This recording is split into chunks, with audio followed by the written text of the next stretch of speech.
E aí galera, beleza? Vamos agora falar aqui sobre eletrostática, né? A gente saiu agora da nossa revisão de cálculo vetorial, a gente vai adentrar de fato no eletromagnetismo. Começando com a parte do campo elétrico sem a variação dele no tempo, né? Ele como um campo estático, então por isso é eletrostático. E a gente vai, e a gente vai começar falando da lei de Coulomb, né? O que diz a lei de Coulomb? Ela serve para a gente calcular a força elétrica, que é uma carga Q1, exerce uma carga Q2. E ela é dada por essa fórmula bem aqui, né? É uma fórmula bem conhecida, acho que vocês já chegaram a ver no ensino médio também. É Q1 vezes Q2 sobre 4πε0. Esse ε0 é a constante de permissividade do meio. No vácuo vale esse valor aqui, vezes o módulo do vetor distância da carga 1 à carga 2 ao quadrado, vezes o vetor unitário deste meu vetor distância. Então, a gente tem aqui o nosso vetor unitário, este aqui é o nosso vetor distância, este é o módulo do nosso vetor distância. A gente pega e divide o vetor distância pelo módulo dele, vai achar o vetor unitário dele, e a gente pega e multiplica por isso aqui. Então, bom, essa é a lei de Coulomb, né? Ela é bem básica, é bem padrão, é a primeira lei que a gente vê quando a gente está estudando eletrostático. A unidade dela é dada em Newton, nunca esqueçam as unidades, galera. A unidade é muito importante, principalmente na prova com a do Niran.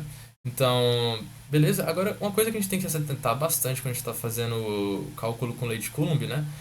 É em relação ao cálculo do vetor distância. Cara, isso aqui é essencial quando você está fazendo alguma questão de lei de Coulomb. Ele vai dar as duas cargas e vai dar as posições dessas cargas. No caso aqui, estando a carga Q1 nesse ponto P1 com essas coordenadas, x1, y e z1, e a Q2 neste ponto 2 com essas coordenadas, x2, y2 e z2, o vetor distância da carga Q1 até a carga Q2, no caso eu quero esse vetor distância aqui partindo da carga 1 até a carga Q2, eu vou fazer x2 menos x1 na direção de AX, y2 menos y1 na direção de AY, e z2 menos z1 na direção de AZ. Fazendo isso, eu calculo o meu vetor distância. Então é só isso que eu preciso fazer. Vou do ponto que eu quero alcançar menos o ponto do qual estou partindo, né? Isso em cada coordenada. E o módulo disso, aí é só fazer, né? Módulo de vetor é a raiz das suas coordenadas ao quadrado, da soma das suas coordenadas ao quadrado. Pego, calculo o vetor unitário e aí eu consigo calcular a minha força elétrica.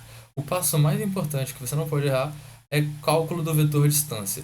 Você calculando o vetor distância, calculando o módulo dele, achando o vetor unitário dele e agora só substituindo os valores de Q1, Q2 do ε0, bom, o π já, você já sabe, né? 3,14, o 4 é o 4, e aí você consegue calcular a força elétrica e não tem segredo para a questão de lei de Coulomb, é isso. O que pode dificultar e acrescentando várias cargas de influência. Porque um dos princípios muito importantes que a gente tem sobre a força elétrica é o princípio da superposição, né?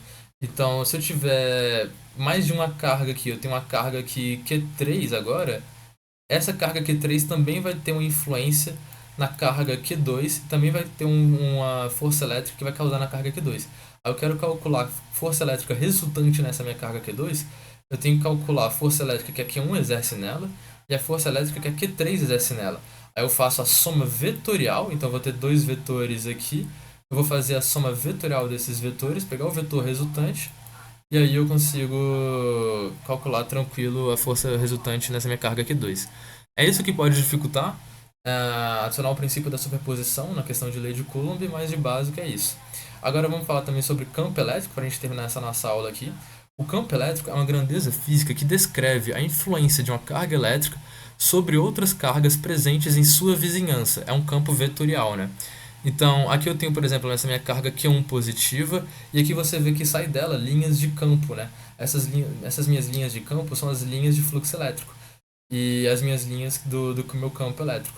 Essa aqui é a forma mais essencial de representar ela, né? Então, por exemplo, eu tenho aqui uma carga Q1 e eu vou colocar uma carga teste aqui, uma carga QT.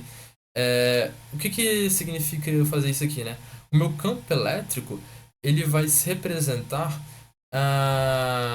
ele vai representar a influência que essa minha carga Q1 exerce neste meu ponto, e a partir dele eu consigo calcular qual que é a força elétrica que, colocada uma carga de teste aqui, essa minha carga de teste vai sofrer dessa minha carga Q1. Então, aí aqui eu consigo representar por esta minha fórmula aqui.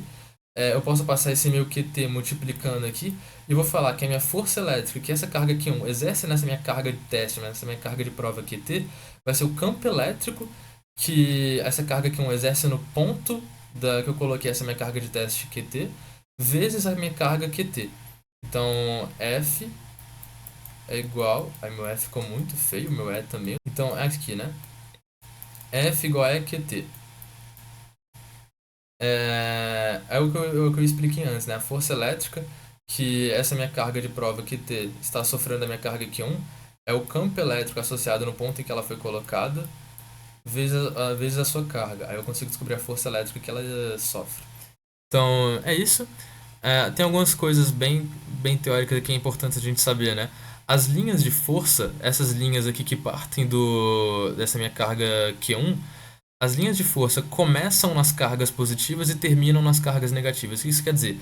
Neste meu caso aqui, em que eu tenho essa carga Q1 positiva, você percebe que as linhas aqui de força, as linhas de campo elétrico, ou as linhas de fluxo elétrico, elas estão saindo da minha carga Q1 positiva. Se essa carga fosse negativa, elas estariam chegando, elas estariam entrando, né, com o sentido aqui invertido, entrando nessa minha carga negativa. Outro tópico importante aqui pra gente, a intensidade do campo elétrico em qualquer ponto é proporcional ao número de linhas por unidade de área transversal perpendicular às mesmas. O que isso quer dizer, né? Então, por exemplo, eu tenho aqui essas minhas linhas de fluxo elétrico aqui. Neste meu ponto aqui que eu estou analisando, vai ter uma intensidade de fluxo, vai ter uma intensidade de campo elétrico. Se eu pegar e for analisar em outro ponto e as minhas linhas de fluxo elétrico estiverem com essa densidade aqui, tipo, elas bem mais próximas umas das outras, se eu for analisar o meu campo elétrico neste meu ponto aqui, vai dar maior do que o campo elétrico neste ponto aqui, porque aqui eu estou com maior densidade de linhas de fluxo elétrico. Então, beleza, aí aqui é como eu calculo, né, o meu campo elétrico. Em algum determinado ponto, eu quero calcular, por exemplo, o campo elétrico que a carga 1 exerce num ponto T, vai ser o valor dessa carga, que é 1 sobre 4πε0 vezes o módulo do vetor distância de 1 até T, vezes o vetor unitário do vetor distância de 1 até T. A unidade é Newton por Coulomb ou volts por metro. O princípio da superposição também se aplica para o campo elétrico, né, claro. Então, se eu tivesse mais uma carga aqui, agora uma carga negativa, não sei, Q2, para eu analisar o campo elétrico resultante neste meu ponto em que eu posso colocar uma carga QT, eu teria que calcular o campo elétrico que a carga Q1 exerce neste meu ponto e o campo elétrico que a minha carga Q2 exerce nesse meu ponto. Eu calculo o campo elétrico de cada carga, eu calculo o campo elétrico que cada carga influencia neste meu ponto, faço a soma vetorial e aí eu consigo calcular então o meu campo elétrico resultante neste meu ponto. Esse é o princípio da superposição, isso é campo elétrico, isso é lei de Coulomb, e a gente termina essa nossa primeira aula de eletrostática. Até a próxima aula.